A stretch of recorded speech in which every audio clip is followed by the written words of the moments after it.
చూడరా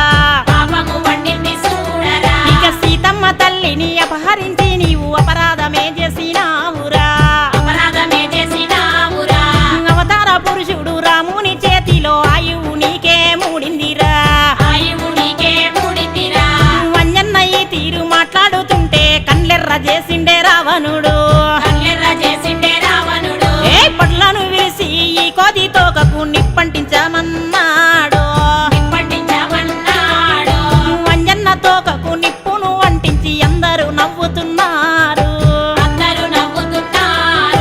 అప్పుడు వంజన్న ఆలోచించినాడు తాళ్ళను దెంపి పైకి ఎగిరినాడు రావణుడు పెట్టిన నిప్పుతోని ఆలంకనంతా కాలబెడుతున్నాడు రాజకోటలల్లో అగ్గిని రాజేసి మంటల్లో లంకను మసియేస్తా ఉన్నాడు వందల లంకనంతా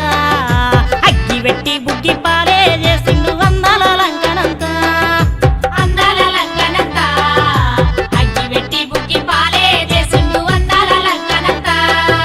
ఓ రామ శ్రీరామ జయ రామ రఘురామ నీ నామమెంత మధురం రామయ్య నామాలే ప్రాణాలు అన్నట్టి అంజన్న చరిత మధురం